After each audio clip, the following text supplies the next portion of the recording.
merasa tak berarti, jalan dengan tanpa harapan, lalu tangan yang berlubang paku menjamah jadi hidup baru, dan kayu yang kasar mengubahkan jalan hidup yang penuh kegagalan. Ku puji Dia selama-lamanya, sebab salib mengubah hidupku, dan ku yakin darah Yesus yang suci sudah mengalir di Kalvari. Bila zaman berlalu, dunia mendebu, ku tetap pegang salib itu.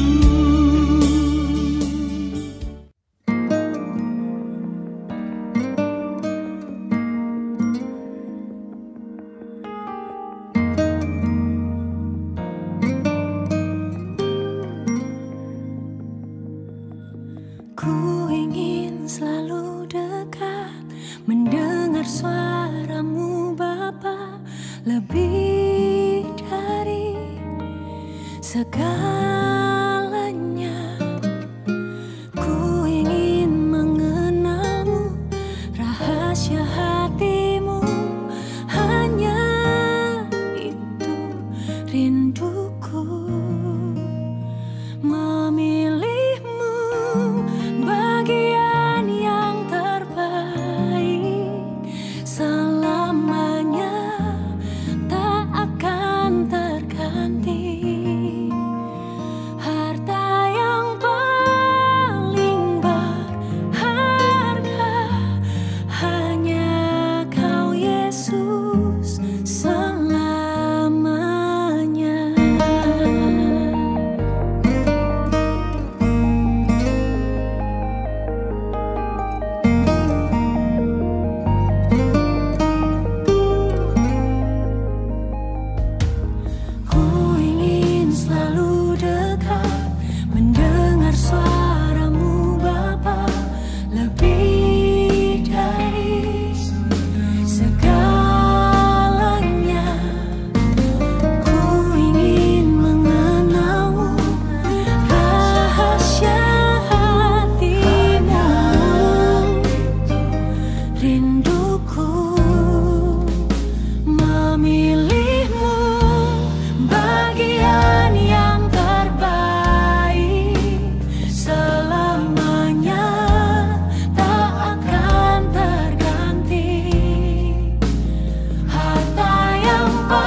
Kami bersyukur Tuhan, Engkau telah membuka mata kami, so that we can see the beauty of your gospel.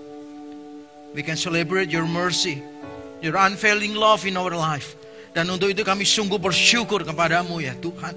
Karena kami tahu, kami dulu orang berdosa dengan semua natur kami yang berdosa yang menghalangi kami untuk melihat kemuliaan-Mu dan keindahan Injil-Mu.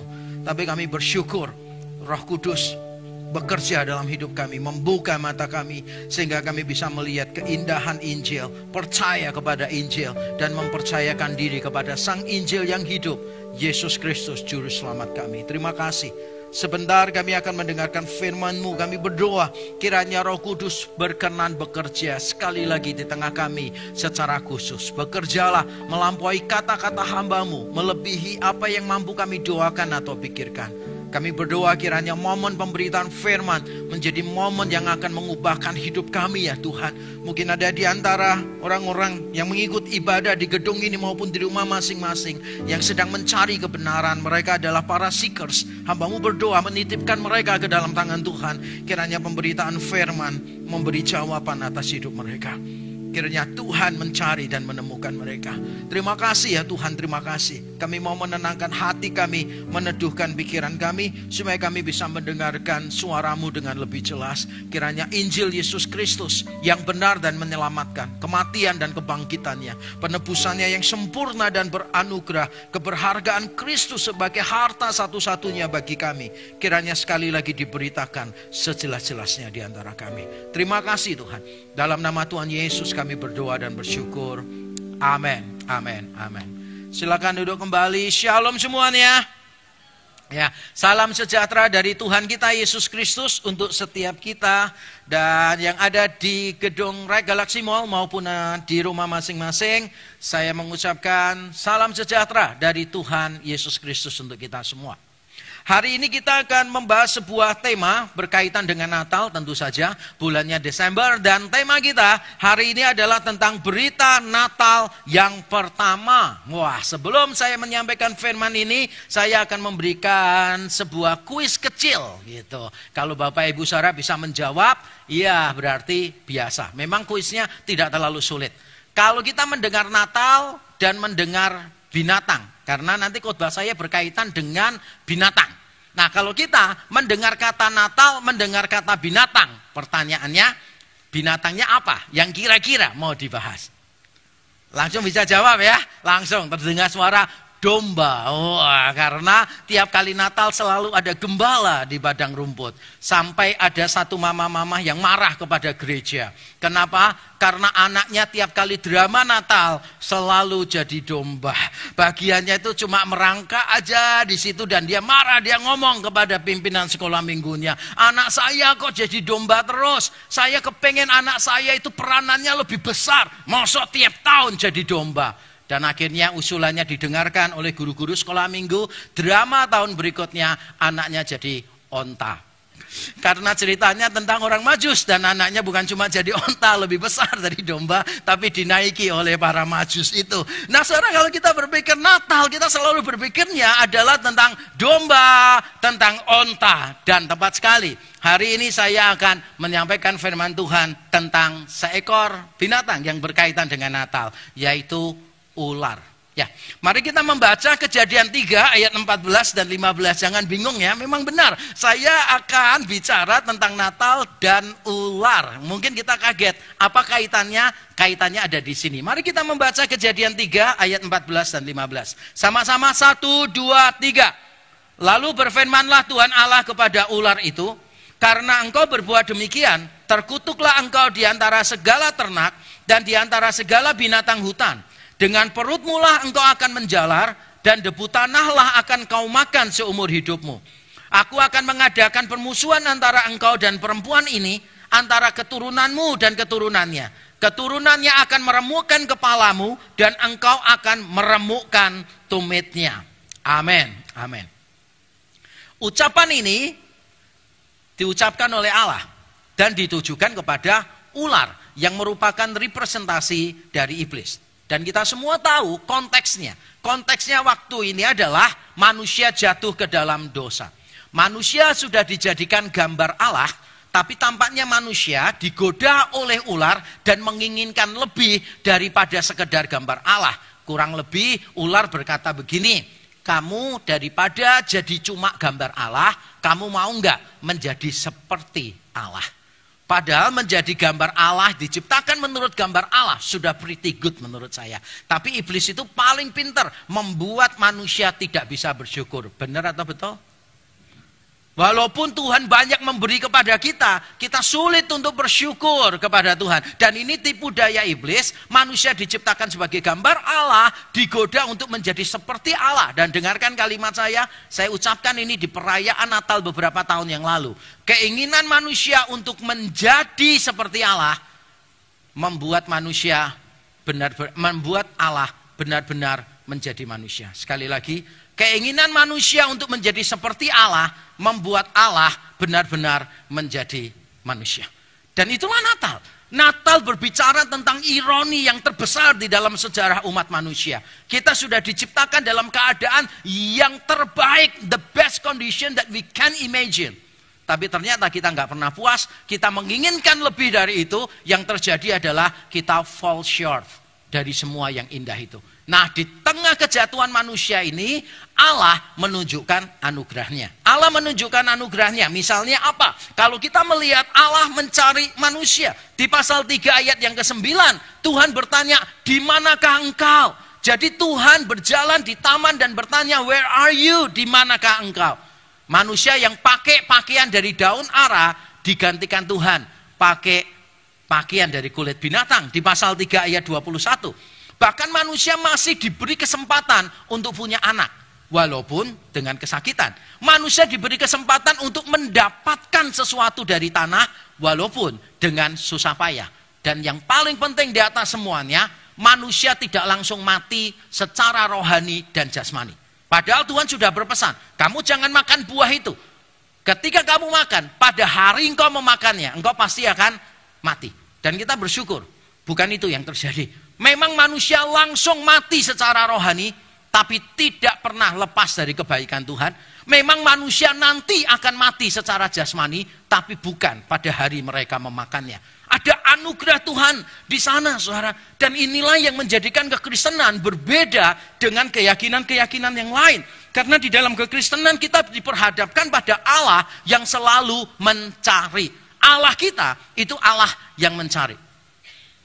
Di dalam perayaan kita beberapa waktu yang lalu, perayaan Natal, saya pernah menuliskan satu kalimat yang saya ambil dari kalimat Alistair McGrath, dan itu ada di kaos Natal Rack.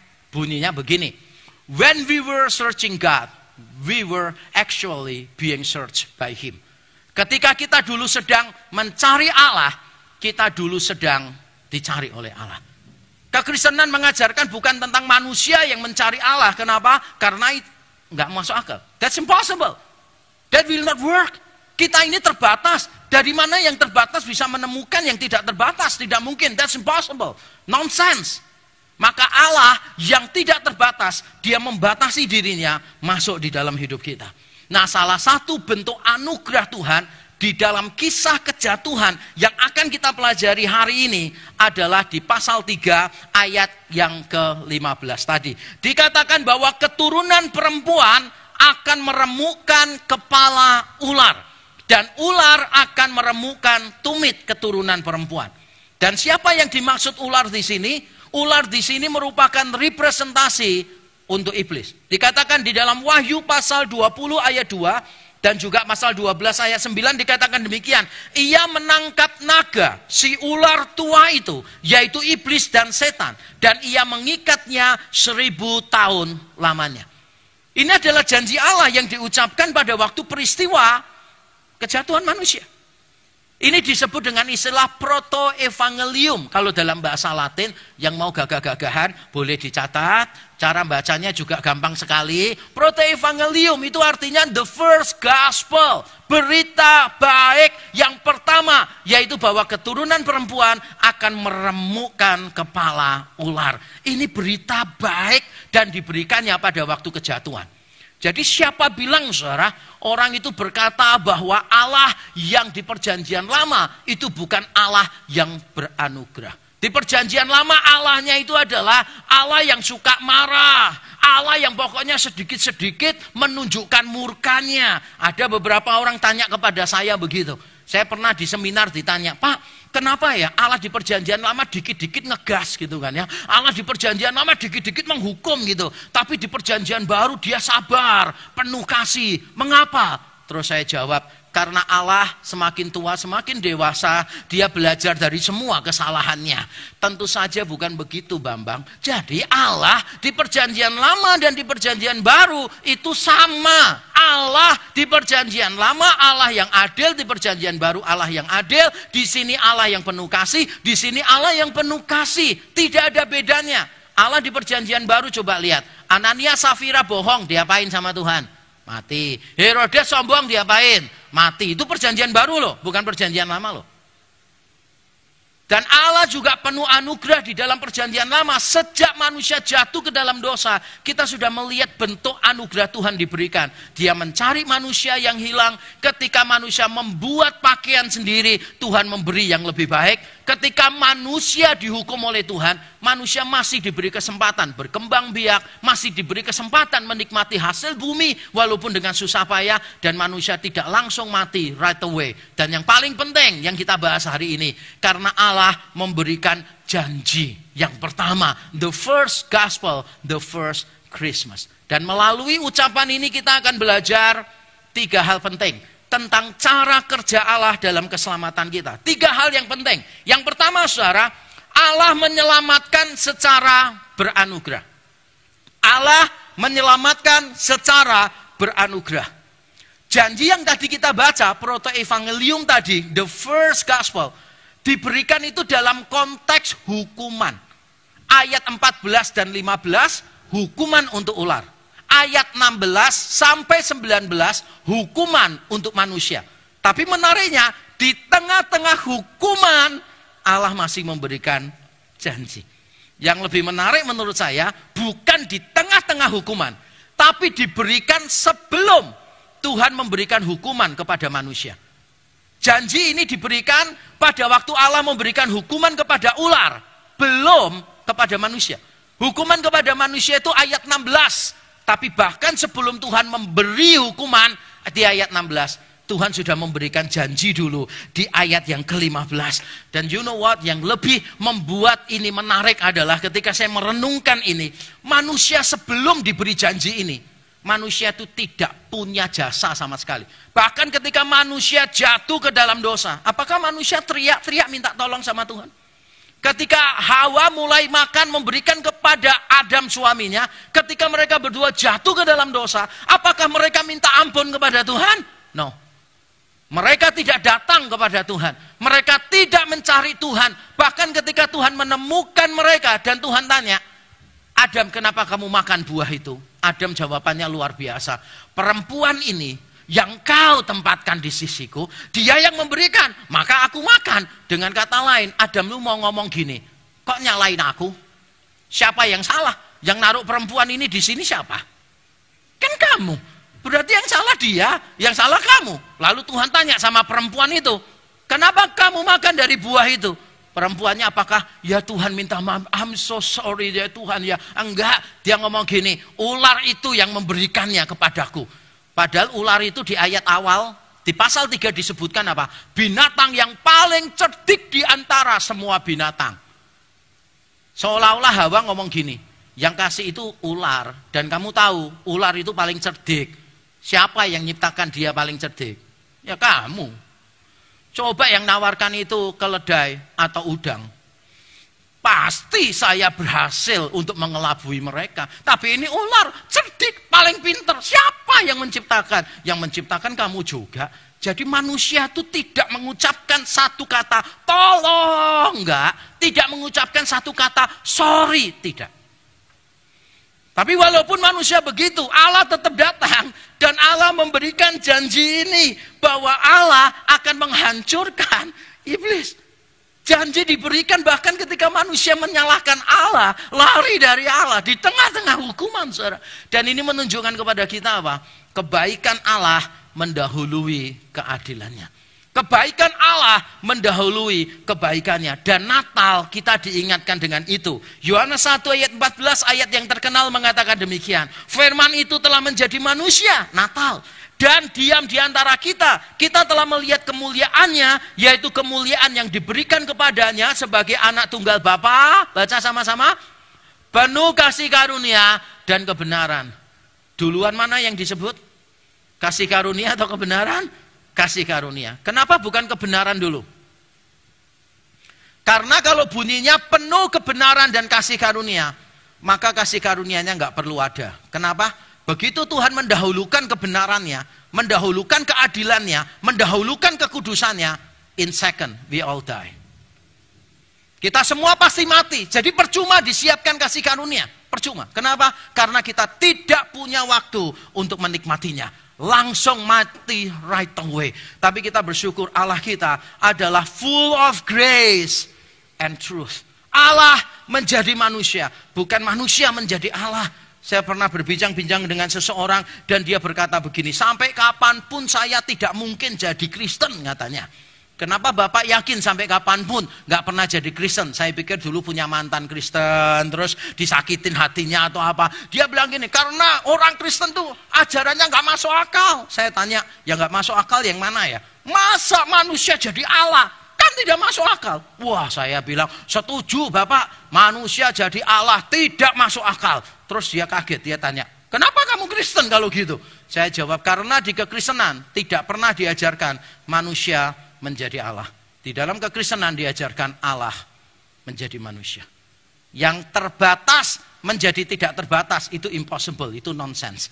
Tapi yang tidak terbatas membatasi dirinya itu namanya grace. Ngerti maksudnya?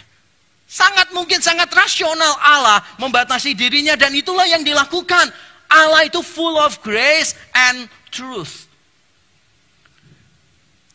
Tiap kali kita melihat tindakan Allah, kita harus selalu mengingat yang selalu ada di depan adalah bukan Yamaha.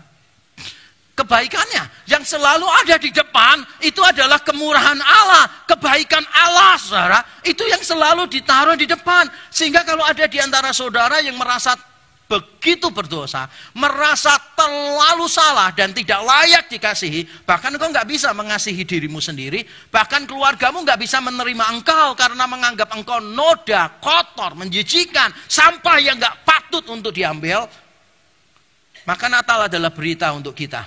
Karena Allah selalu lebih ingin memulihkan kita daripada menjatuhkan hukuman atas kita. Allah selalu lebih ingin memulihkan kita daripada menjatuhkan hukuman atas kita. Saya masih ingat beberapa orang Kristen yang datang kepada saya, saudara, dan merasa terlalu berdosa. Ada yang mengatakan, saya ini ya nggak mungkin dikasihi Tuhan. Maka saya stop coming to the church katanya. Kenapa? Karena saya terlalu berdosa. Tuhan pasti jijik melihat saya. Bahkan saya pernah didatangi seorang hamba Tuhan muda. Datang ke tempat saya bawa pisau, saudara. Mau ngajak saya ngobrol sambil makan mangga. Bukan. Dia bawa pisau dan dia berkata begini, Pak, tolong bunuh saya. Saya tidak layak dikasihi Tuhan. Saya lihat dia. Kamu mau mati aja loh, ngerepotin orang. Mau mati aja nyuruh saya bunuh. Nanti kamu mati, saya akan kena perkara sama polisi kan. Terus saya tanya, kenapa kamu mau mati? Dan dia ngomong gini, karena saya terlalu berdosa. Saya terlalu jijik, Pak. Saya bahkan gak bisa nerima diri saya sendiri. Dan saya mengingatkan dia begini. Memang dosa kita itu besar. Tapi kasih karunia Tuhan yang menutupi dosa-dosa kita jauh lebih besar daripada semua dosa kita. Dan saya berkata kepada dia, tidak ada satu dosa pun yang mengagetkan Kristus. Karena pada waktu Kristus mau disalibkan, dia sudah tahu semua dosa masa lalu kita, dosa masa kini kita, dan dosa masa depan kita. Bahkan semua dosa yang belum kita lakukan, Kristus sudah tahu. But he still died on the cross for you anyway. Tidak ada dosa kita yang mengagetkan Tuhan. Tuhan selalu lebih ingin memulihkan kita daripada memberikan hukuman atas kita. Dan ini adalah pelajaran penting bagi kita. Allah menyelamatkan secara beranugerah. Yang kedua, saudara, yang kita pelajari bukan cuma Allah yang menyelamatkan secara beranugerah, tetapi Allah menyelesaikan sumber persoalan. Allah menyelesaikan sumber persoalan. Allah itu bukan sekedar menyelesaikan akibat dosa. Walaupun akibat dosa dia selesaikan juga, tetapi dia lebih daripada itu, dia menyelesaikan sumber dosa, yaitu iblis. Makanya Allah sudah mengatur rencana bahwa nanti iblis akan dihancurkan secara total.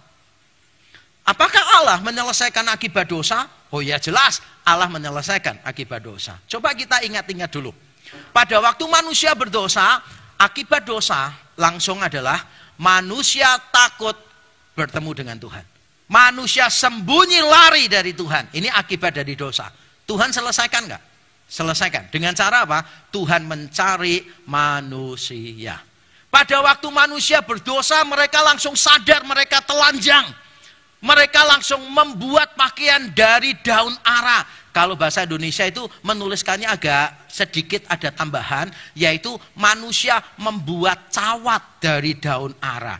Membuat cawat. Anak-anak muda di sini karena 90% lebih anak muda di sini tahu cawat nggak? Nggak tahu kan ya? Cawat itu adalah celana dalam itu maksudnya. Makanya beberapa anak muda yang nyanyi satu himne itu saya pernah dengar nyanyinya salah. Karena kan satu himne yang sangat bagus sekali kan, ada yang lagunya gini. Walau dengan dawat selaut, langit dijadikan kertas. Ada anak muda tanya, nulis kok pakai dawet? Bukan dawet, dawat.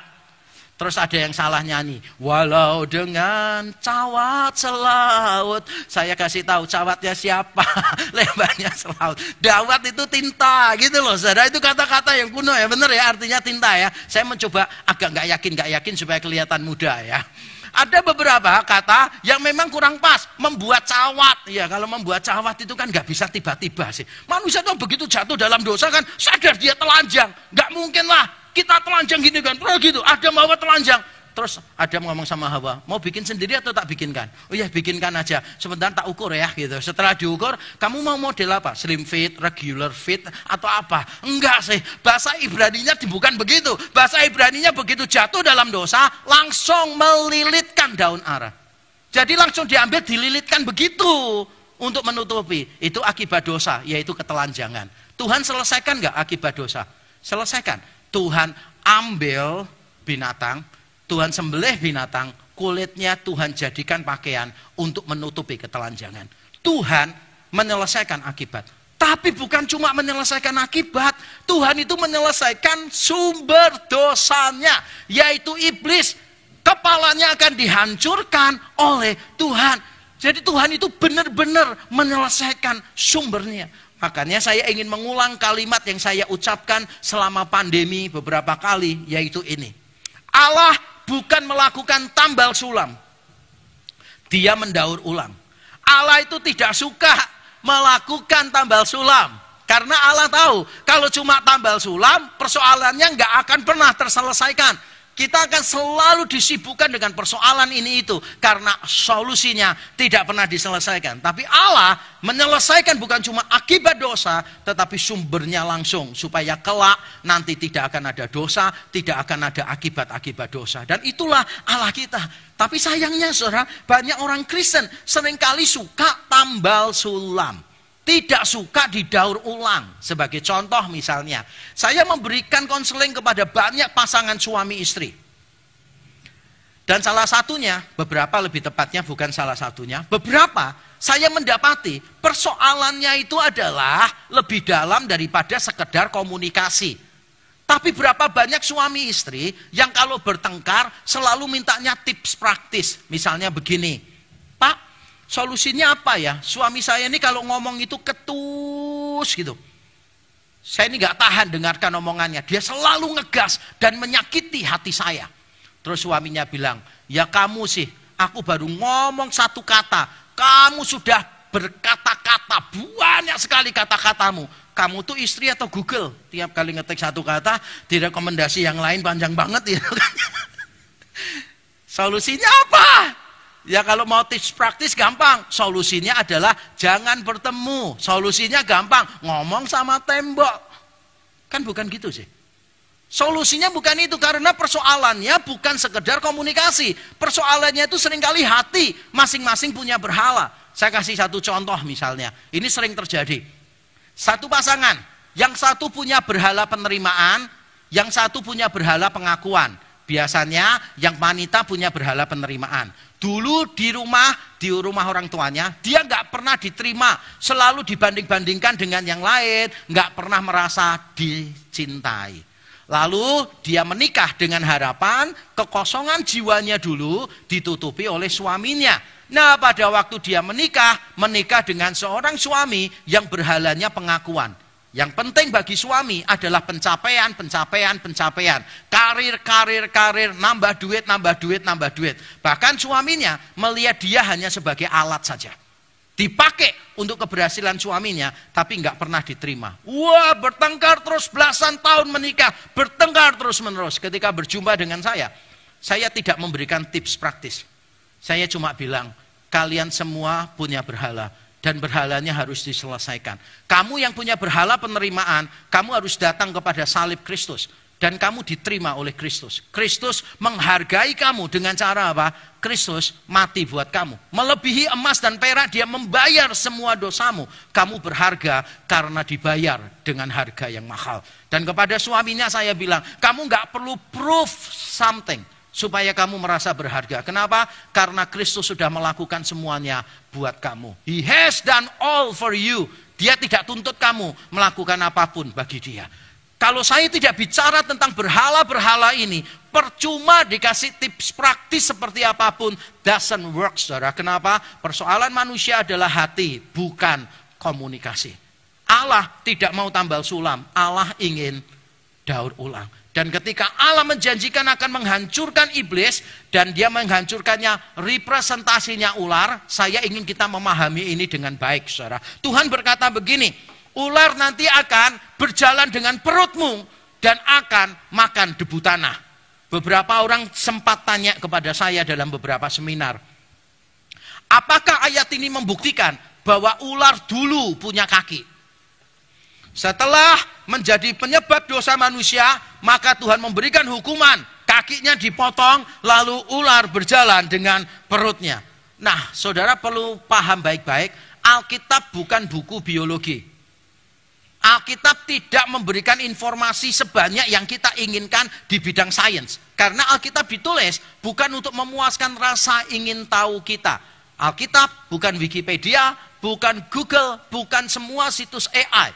Alkitab ditulis untuk menolong kita hidup sesuai dengan keselamatan kita. Maka yang saya bisa katakan adalah begini, saudara. Kita tidak membahas apakah ular dulu punya kaki atau tidak punya kaki. Yang menjawab bukan pendeta, yang menjawab adalah ilmuwan. Karena Alkitab nggak pernah bilang begitu. Yang menjadi sorotan di sini adalah makan debu tanah. Jadi setiap kali orang melihat ular, kita itu diingatkan, ular ini apapun yang dia makan, selalu makannya ada debu tanahnya di situ. Dia lekat dengan debu tanah. Dan ini simbol apa? Ini simbol kekalahan dan kehinaan. Saya ambil satu contoh ayat saja supaya kita bisa paham. Mika pasal 7 ayat 17 berkata begini, biarlah mereka menjilat debu seperti ular. Jadi ular itu dikaitkan dengan menjilat debu seperti ular, seperti binatang menjalar di bumi. Biarlah mereka keluar dengan gemetar dari kubunya, dari bentengnya, dari pertahanannya, dan datang kepada Tuhan Allah kami dengan gentar, dengan takut kepadamu. Jadi ini gambaran tentang kehinaan, gambaran tentang kekalahan yang total, yaitu makan debu tanah. Ini memang gambaran yang tidak umum di dalam Alkitab. Kita lebih sering mendengar gambaran lain. Misalnya apa? Meletakkan musuh di bawah kaki kita. Itu lebih sering. Aku akan meletakkan musuhmu di bawah kakimu. Dan itu praktek kuno yang memang populer sekali. Kalau ada bangsa yang dikalahkan, biasanya tidak semua dibunuh. Raja dan pembesarnya itu diarak dulu, dipermalukan. Lalu pada waktu yang menang mengadakan perjamuan makan, bersyukur untuk kemenangan perang. Orang-orang yang kalah ini dirantai, terus disuruh berlutut di depan kursi para pemenang. Lalu para pemenang meletakkan kakinya di atas kepala orang yang dikalahkan ini. Bahkan ada penemuan arkeologis yang menarik, satu suku kuno itu telah membuat sandal, dan sandalnya, dekorasi sandalnya adalah suku lain yang dia kalahkan. Mengolok-olok menunjukkan bahwa mereka di bawah kaki yang menang. Nah, itu gambaran yang lebih umum. Tapi gambaran yang kurang umum seperti yang saya katakan ini, bahwa orang akan makan debu tanah. Orang yang kalah itu digambarkan menjilat debu seperti ular. Jadi saya ingin kita tidak terlalu menafsirkannya melebihi apa yang Alkitab katakan. Alkitab tidak pernah memberi informasi ular dulu punya kaki atau tidak. Biarlah itu urusan para ilmuwan, para saintis, bukan urusan rohaniwan atau para teolog. Tetapi yang paling jelas message-nya adalah bahwa ular benar-benar kalah. Bukan cuma kepalanya dihancurkan, tetapi juga dia akan makan debu tanah. Gambaran ini begitu kuatnya saudara, sampai pada saat penulis Alkitab menggambarkan pemulihan segala sesuatu di akhir zaman, ular itu tetap makan debu tanah. Coba ya kita lihat, ini menarik sekali menurut saya. Coba kita lihat ayatnya, Yesaya 11 ayat 6-8. Serigala akan tinggal bersama domba, macan tutul berbaring di samping kambing, anak lembu dan anak singa akan makan bersama-sama dan seorang anak kecil akan menggiringnya. Perhatikan ya, dua binatang, yang satu ganas, yang satu tidak, kumpul bareng-bareng. Binatang lain satu ganas, satu tidak, kumpul sama-sama. Disebutkan yang dimakan enggak? Disebutkan, yaitu rumput dan seterusnya. Lalu ayat 7, lembu dan beruang akan sama-sama makan rumput dan anaknya akan sama-sama berbaring, sedang singa akan makan jerami seperti lembu. Jadi ada dua binatang, satu ganas, satu bukan, makan bersama-sama, yang dimakan disebut. Tapi menarik ayat 8. Ayat 8-nya begini. Anak yang menyusu akan bermain-main dekat liang ular tedung, dan anak yang cerai susu akan mengulurkan tangannya ke sarang ular beludak. Tapi tidak disebutkan ular beludak makan apa. Dan kita bertanya-tanya, ular beludak makan apa nih? Nah, Yesaya menyediakan jawabannya di pasal 65 ayat 25. Dikatakan demikian. Serigala dan anak domba akan makan bersama-sama. Makannya apa? Makan rumput. Singa akan makan jerami seperti lembu. Dan ular akan hidup dari debu. Menarik ya? Yang lain-lain, binatang ganas-ganas, makannya jerami, rumput gitu. Ular tetap makannya debu. Ini gambaran untuk menunjukkan kepada kita bahwa Tuhan itu sudah fix, pikirannya itu sudah fix bahwa ular sebagai representasi iblis akan dikalahkan dan benar-benar kalah. Kalau boleh meminjam istilah orang Surabaya, ular sebagai wakil iblis bukan cuma kalah tetapi kualah. Ada U-nya. Benar-benar kalah. Kenapa? Kepalanya dihancurkan dan dia makan debu, dan makan debunya ini gambarannya dipakai terus sampai ketika semua dipulihkan, makanannya semua berubah. Ular tetap makanannya sama. Untuk menunjukkan apa? Bahwa rencana Tuhan gak mungkin berubah, gak mungkin gagal. Dari awal dia sudah punya rencana, dia memastikan rencananya akan seperti itu sampai kesudahannya. Jadi Allah kita, saudara, bukan cuma menyelesaikan akibat dosa, tapi dia menyelesaikan sumber dosa, yaitu mengalahkan ular itu. Yang terakhir, saudara, Allah bukan cuma menyelamatkan secara beranugerah, Allah bukan cuma menyelesaikan sumber dosa kita, tetapi juga yang ketiga, Allah berkarya dalam sebuah proses. Dikatakan demikian, aku akan mengadakan permusuhan antara kamu, ular, dengan perempuan ini, satu generasi. Antara keturunanmu, ular, dan keturunan perempuan ini, generasi yang berbeda. Keturunan perempuan akan meremukkan kepalamu lintas generasi, dan engkau akan meremukkan tumitnya lintas generasi. Jadi ada berapa generasi yang dimaksud di sini? Tuhan menggenapi janjinya, ada permusuhan antar generasi, dan bahkan yang mengalahkan ular itu bukan perempuan ini. Yang mengalahkan adalah keturunannya. Saudara, saya ingin coba kita renungkan dulu ya. Kalau saudara jadi Allah, kapan saudara akan meremukkan kepala ular? Atau kalau sungkan bayangkan jadi Allah, wong jadi ranking 1 di kelas aja nggak bisa ya. Apalagi jadi Allah, bayangkan ketua kelas aja nggak dipilih-pilih. Gini aja deh, kalau Allah misalnya tanya kepada saudara, saudara itu ingin dia melakukan apa? Ketika ular memperdayai Adam dan Hawa, right away saudara ingin responsnya Allah apa? Langsung ularnya, kepalanya diremukkan, kemudian kulitnya diambil, dijadikan pakaian untuk Adam dan Hawa. Benar ya? Tapi menarik ya, Adam dan Hawa pakaiannya bukan dari kulit ular. Bukan. Tuhan tidak langsung membunuh ular itu. Oke deh, mungkin Tuhan punya alasan sendirilah tidak dibunuh. Paling tidak, kalau bukan Tuhan yang langsung membunuh, saudara berharap yang membunuh ular itu siapa? Perempuan, benar gak sih? Akan ada permusuhan antara engkau ular dengan perempuan ini. Dan kalau bukan Tuhan yang langsung memusuhi ular, kita berharap perempuan ini yang mematahkan, mengalahkan ular. Tapi tidak loh saudara. Masih akan berlanjut beberapa generasi berikutnya. Dan bahkan nanti yang terjadi adalah ular langsung head to head dengan keturunan perempuan ini, yaitu Yesus Kristus. Dan Yesus Kristus head to head dengan ular, yaitu iblis, meremukkan kepalanya. Saudara, Allah itu tidak berada di dalam proses. God is above and beyond process. Tetapi Allah membatasi dirinya, He enters into the process. Dan ini luar biasa sih. Allah masuk di dalam prosesnya. Dan prosesnya ini bukan proses yang singkat loh saudara. Peperangannya memang pasti menang. Tetapi bukan berarti dengan mudah dimenangkan.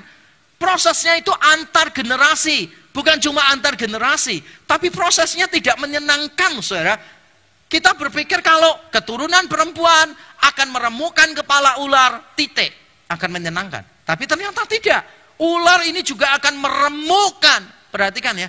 Bukan cuma menggigit ya. Apalagi menjilat. Bukan. Meremukkan tumit keturunan perempuan ini. Berarti ini proses yang sama sekali tidak menyenangkan, saudara. Jadi kalau boleh saya coba bayangkan keinginan kita. Dari sini yang paling ideal menurut kita, mungkin kita akan berpikir begini. Begitu manusia jatuh ke dalam dosa, akan ada permusuhan antara ular dan Tuhan. Tuhan langsung potong kepalanya ular, the end of the story. Tapi Tuhan tidak mengambil itu. Atau mungkin yang kedua adalah kepala ular dipotong, diremukkan oleh perempuan ini. Ternyata juga tidak terjadi begitu, saudara. Lintas generasi, prosesnya panjang. Atau mungkin yang terakhir yang kita bisa harapkan adalah keturunan perempuan akan meremukkan ular, tapi tidak perlu tumitnya diremukkan oleh ular. It doesn't work that way juga. Jadi Allah membawa dirinya masuk di dalam sebuah proses. Dan mungkin saudara punya pertanyaan yang sama dengan saya. Pertanyaannya adalah, Tuhan ini telah melakukan sesuatu atau belum sih terhadap ular? Tuhan ini kenapa menunggu lama baru dia bertindak? Nah saya kasih tahu saudara ya. Bukan Tuhan menunggu lama baru bertindak. Tuhan itu right away sudah bertindak kok. Yaitu memberikan janji. Benar atau betul? Tuhan right away langsung melakukan sesuatu. Tapi memang dia belum menuntaskan semuanya. Karena nanti yang akan menuntaskan adalah karya Tuhan di dalam waktu. Yesus Kristus mati di atas kayu salib mengalahkan iblis. Dan itulah cara Tuhan menyelesaikan. Dan nanti Tuhan akan selesaikan semuanya. Tapi saya mau kasih tahu dulu ya beberapa. Saya pernah berjumpa dengan seorang ateis. Dan dia ngomong gini. Pak, kalau Allah itu ada dan Allah itu baik, kenapa ada kejahatan dan penderitaan di bumi? Kalau Allah itu maha kuasa, berarti Allah seharusnya bisa meniadakan penderitaan dan kejahatan di bumi seketika itu juga. Terus dia bilang, tapi dalam kenyataannya, kejahatan dan penderitaan tetap ada. Terus dia ngomong gini, berarti kesimpulannya, Tuhan itu tidak ada, Tuhan itu tidak baik, Tuhan itu tidak maha kuasa.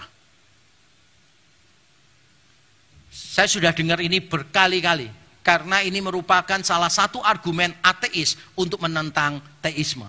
Tapi saya menjawab dengan ilustrasi juga biasanya. Saya ngomong begini, saya benci tikus.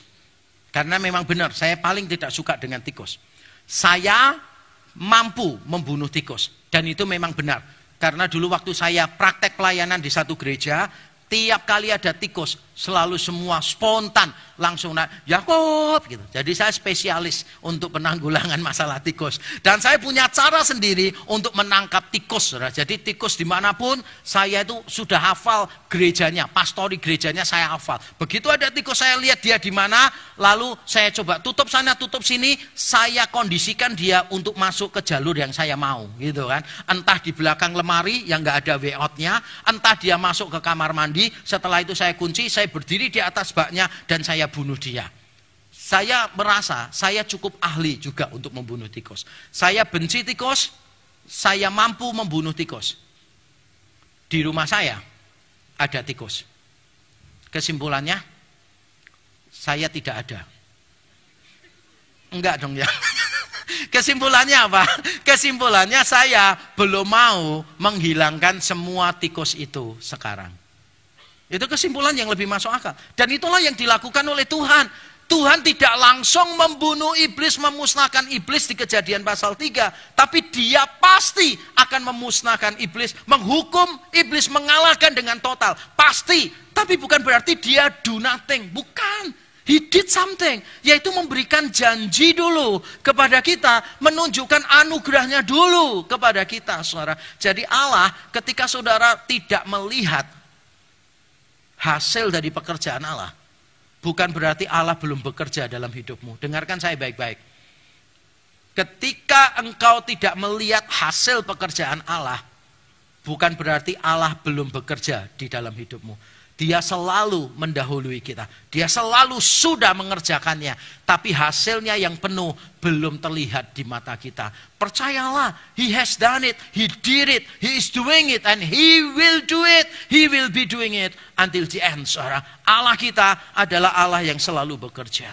Nah, saya akan menerangkan sekarang bahwa permusuhan antara keturunan perempuan dengan keturunan ular ini benar-benar antar generasi. Dan saya tidak akan menjelaskan semua di seluruh Alkitab, tapi coba kita lihat beberapa yang penting di Kejadian pasal 4 dan 5. Bahwa ketika Kain membunuh Habil di Kejadian pasal 4, penulis Alkitab ingin supaya kita melihat ini sebagai perseteruan antara dua keturunan. Keturunan ular dan keturunan perempuan.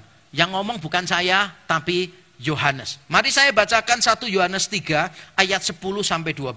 Berkata begini, inilah tandanya anak-anak Allah dan anak-anak iblis. Keturunan nih. Keturunan Allah dan keturunan iblis. Kita lompat ayat 12. Bukan seperti Kain yang berasal dari si jahat, dari iblis. Berarti dia termasuk anak iblis, keturunan iblis. Dan yang membunuh adiknya. Perhatikan ini ya. Saya dulu waktu di sekolah minggu, saya menangkap berita yang keliru. Dan apakah sebabnya ia membunuhnya? Sebab segala perbuatannya jahat. Saya dulu menangkap kesan, Kain itu dinilai jahat setelah membunuh adiknya. Karena guru sekolah minggu cuma membaca dari Kejadian pasal 4. Tapi begitu kita melihat dari 1 Yohanes 3, kita tahu mengapa Kain membunuh Habel. Karena dia jahat. Jadi jangan dibalik. Dia membunuh Habil, maka dia menjadi jahat. Tidak. Dia sebelumnya jahat. Membunuh adiknya itu bukan kejahatan dia pertama. Dia sudah melakukan segala perbuatan yang jahat. Dan buktinya adalah dia membunuh adiknya. Dia jahat, makanya membunuh adiknya. Bukan dia membunuh adiknya, maka jadi jahat. Bukan. Kain ini adalah gambaran dari keturunan ular itu. Dan apakah kebetulan setelah Kain membunuh Habel di Kejadian pasal yang keempat ada silsilah Kain? Kebetulan gak sih? Kain membunuh Habel, setelah Kain membunuh Habel ada silsilah Kain. Dan di pasal 5 ada silsilah Set, silsilah Enos. Kita diperhadapkan pada dua silsilah ini, dua keturunan ini. Yang satu keturunan ular, yang satu keturunan perempuan. Dan yang menarik apa? Di antara silsilah Kain dengan silsilah Set ini ada kalimat yang bagus. Di pasal 4 ayat 25, ketika Hawa melahirkan Set, dikatakan demikian. Set menggantikan Habel. Cukup menarik. Set menggantikan Habel. Kenapa saya katakan menarik? Karena pada waktu Set lahir, Hawa itu kehilangan 2 anaknya. Satu Habel karena dibunuh Kain, yang kedua Kain karena diusir Tuhan. Jadi dia tidak punya anak siapa-siapa. Pada waktu dia punya Set, seharusnya Hawa berkata apa? Tuhan memberikan Set sebagai ganti 2 anakku yang hilang. Tidak loh.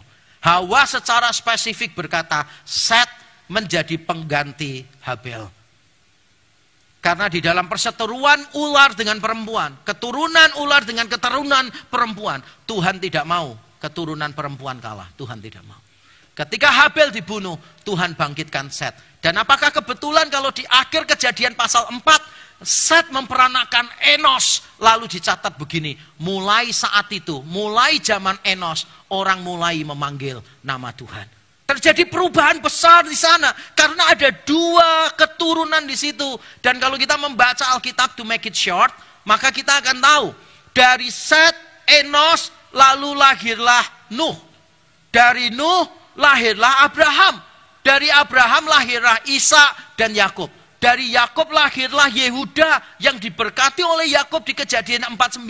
Dikatakan engkau akan menjadi raja. Tongkat kerajaan tidak akan pernah pindah daripadamu. Dan dari Yehuda muncul Daud. Dan dari Daud muncul Yesus Kristus. What a long history. Tapi Allah kita masuk di dalam prosesnya. Allah masuk di dalam proses bersabar dengan semua prosesnya, saudara.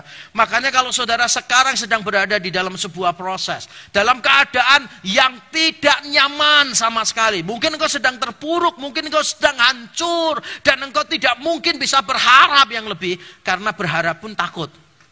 Nanti tersakiti ketika harapannya tidak dipenuhi. Mungkin kau merasa benar-benar hancur dan tidak ada orang yang menerima engkau. Dan kau mungkin berkata, no hope, hopeless, I wanna quit, I wanna give up. Saudara, saya juga beberapa kali terbesit pikiran. Bahkan saya sempat mengucapkannya di momen-momen ketika penderitaan begitu besar. Ketika saya nggak sabar dengan prosesnya. Saya berapa kali berdoa sambil menangis dan berkata, Tuhan, I wanna give up. I wanna give up. Tapi saya bersyukur sampai hari ini Tuhan masih mampukan saya berproses, saudara. Karena saya tahu ketika saya mau give up, seperti mau mati rasanya. Allah pernah merasakan itu. Di Taman Getsemani, Yesus berkata, hatiku sangat sedih seperti mau mati rasanya.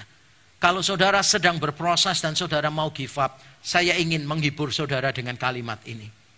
Jika Allah yang melampaui waktu saja mau bersabar dengan proses yang panjang, kita seharusnya lebih bisa menunggu dengan tenang.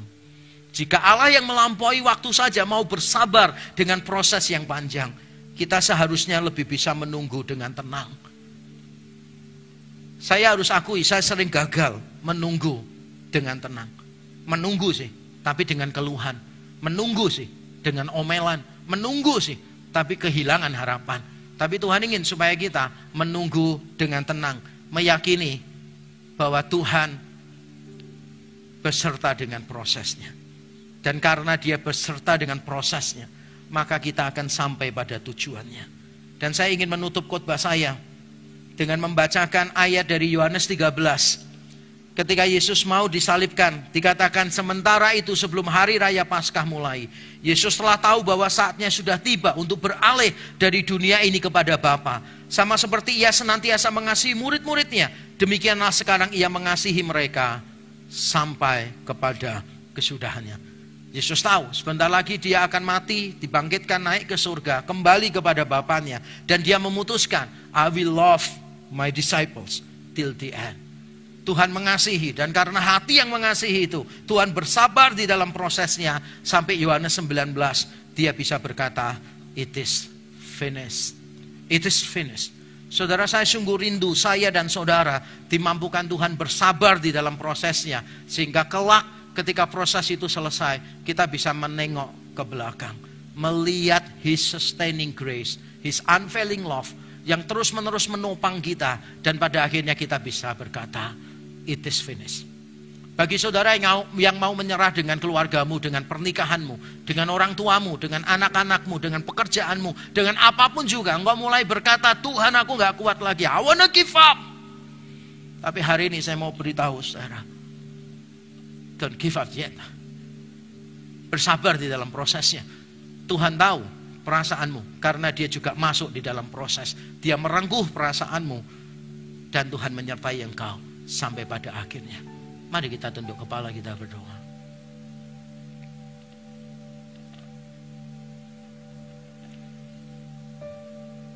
Saya ingin berdoa secara khusus untuk saudara yang mungkin merasa dalam keadaan yang terpuruk, tanpa harapan. Mungkin saudara sudah sering menyerah, tidak berani berharap karena takut kecewa. Mungkin saudara sudah berhenti mendoakan hal itu. Karena tahun berganti tahun, tampaknya keadaan tidak berubah. Mungkin engkau sudah mendoakan hubunganmu dengan pasangan, hubunganmu dengan orang tua atau hubungan dengan anak, pekerjaanmu, kesehatanmu, apapun itu. Dan kau merasa gak ada perubahan apa-apa. Dan kau merasa sudah percuma berharap. Tapi hari ini ketika engkau mendengarkan firman, Roh Kudus menggelisahkan hatimu. Dan itu berkata, dan itu berarti Roh Kudus tidak ingin engkau menyerah. Saya ingin membantu saudara di dalam doa. Bagi saudara yang mau didoakan secara khusus, tidak ada yang melihat ke kanan ke kiri. Saya ingin saudara meletakkan tangan kanan saudara di dada. Saya tidak akan menyuruh berdiri atau maju ke depan. Saya ingin menantang saudara meletakkan tangan sebagai tanda saudara berserah dan mulai lagi mau bersabar di dalam semua prosesnya bersama dengan Allah yang beranugerah. Saya akan mendoakan saudara. Yang ada di gedung ini, yang di tempat masing-masing, taruh tanganmu di dada, saya akan berdoa. Siapa lagi terakhir kali, siapa yang mau didoakan, taruh tanganmu di dada. Bapa di surga, Engkau melihat tangan-tangan kami yang kami taruh di dada. Kami bersyukur Tuhan menyapa kami. Di tengah keterpurukan kami, di tengah keputusasaan kami, di tengah kelemahan kami yang mau berhenti, yang mau menyerah, kami bersyukur Engkau menyapa kami ya Tuhan. Engkau menguatkan kami. Engkau Allah yang beranugerah. Engkau Allah yang sanggup menyelesaikan sumber persoalan kami. Dan Engkau Allah yang masuk di dalam prosesnya bagi kami. Kami meletakkan tangan kami di dada sebagai simbol bahwa kami berserah penuh kepadamu ya Tuhan. Pegang tangan kami, masing-masing kami. Tuhan pegang, mampukan kami untuk terus menunggu dengan tenang. Bukan dengan gerutuan, bukan dengan omelan, bukan dengan sungut-sungutan. Tapi dengan tenang, dengan pengharapan. Karena kami tahu Kristus menjadi manusia, merengkuh perasaan-perasaan yang tidak enak seperti yang kami alami sekarang. Dan Kristus mengalahkan semuanya melalui kebangkitannya dari antara orang mati. Bapa, kami menyerahkan diri kami ke dalam tangan-Mu. Tuhan, kuatkan kami. Terima kasih Tuhan. Di dalam nama Tuhan Yesus kami berdoa dan kami bersyukur. Amin.